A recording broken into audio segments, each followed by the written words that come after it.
What's up, people? I'm Shaggy, the opinionated hippie, and this is part 8 of my deep dive into Jethro Tull's live catalog. Today it's Living with the Past.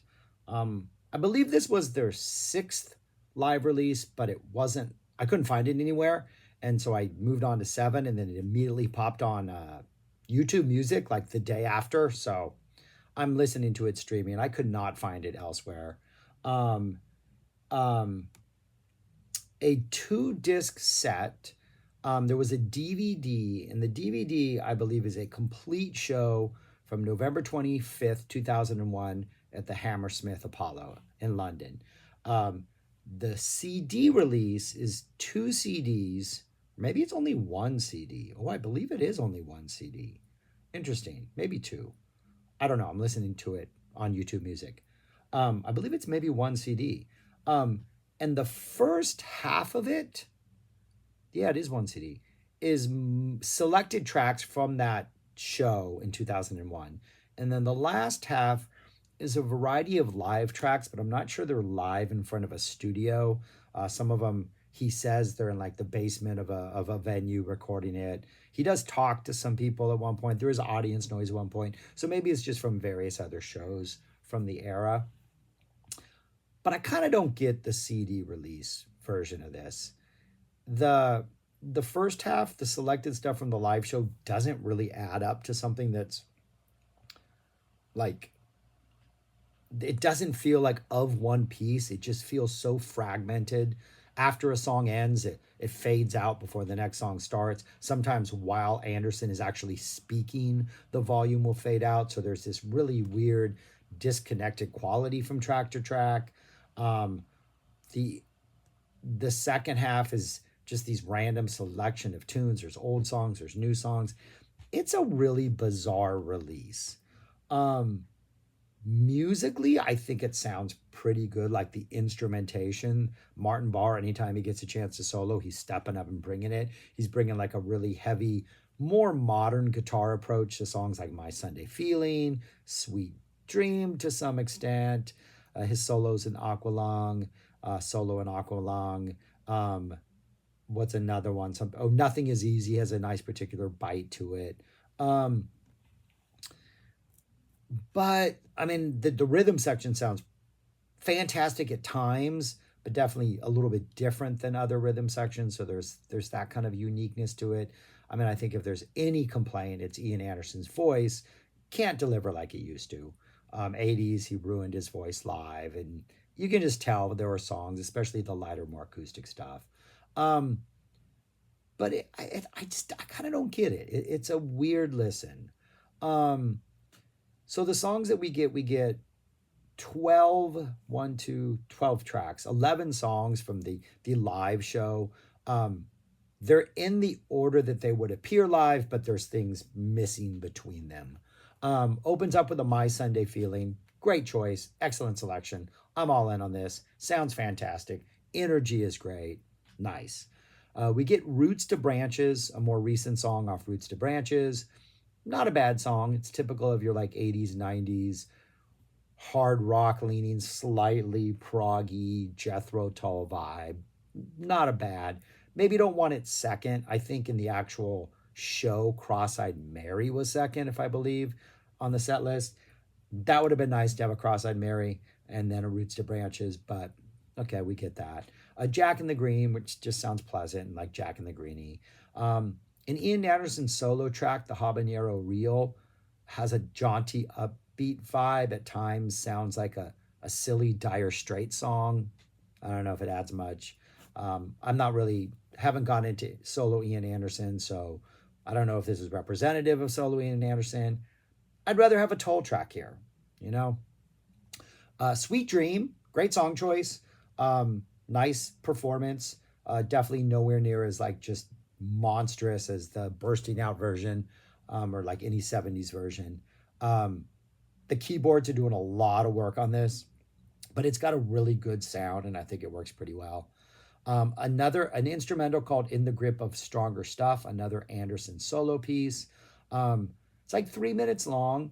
It works really well because it precedes Aqualung and Locomotive Breath. So it's really good as like an instrumental, jaunty, feel good sort of palate cleanser before we get to the stuff that we have to get to, apparently.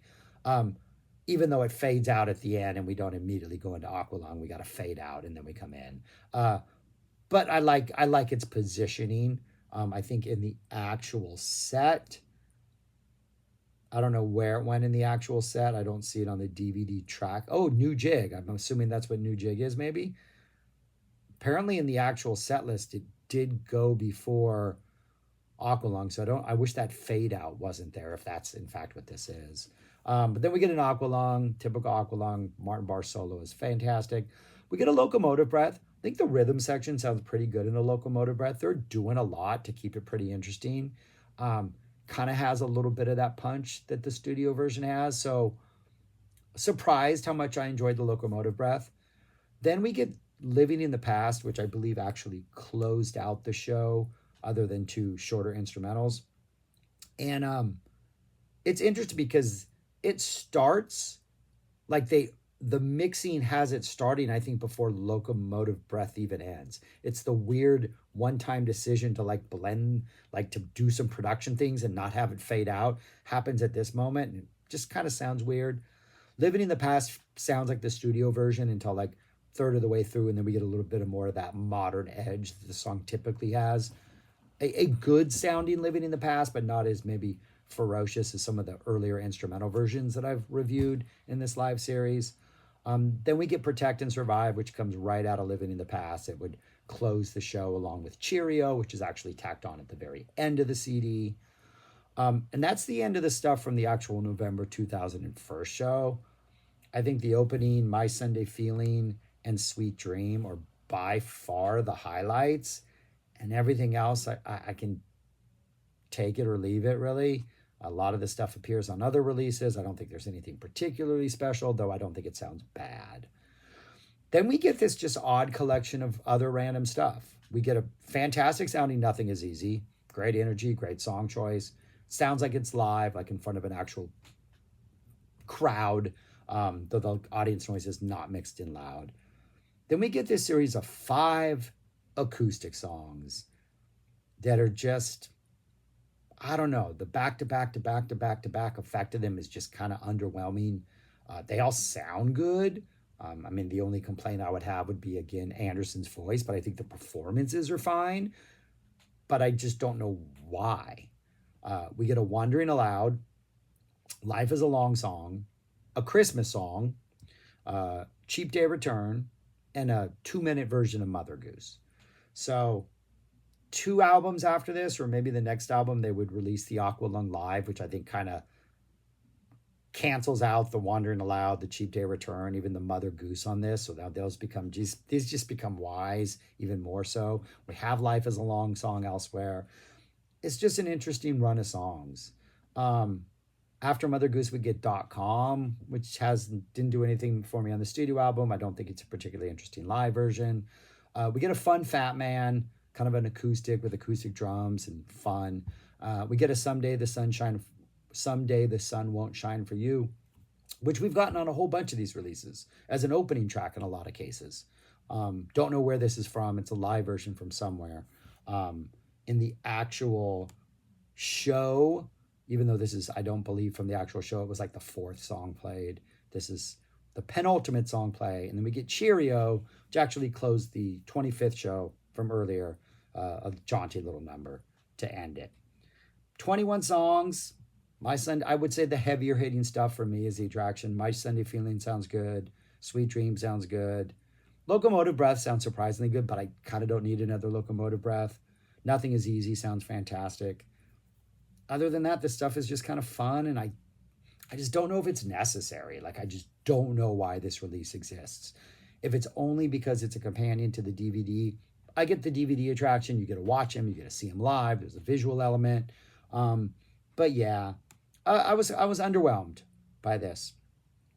And then looking at the actual DVD set list, like some of the songs that were dropped from the DVD, maybe could have been included. Cross-Eyed Mary, Thick as a Brick, which I'm sure is some abbreviated version of that. Beret would have been nice. A Song for Jeffrey. A New Day Yesterday, I've yet to hear a bad version of that live. Even Budapest.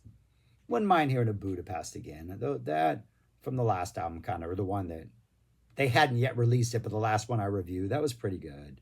So yeah, and just kind of, it's an underwhelming release. That's all I can say.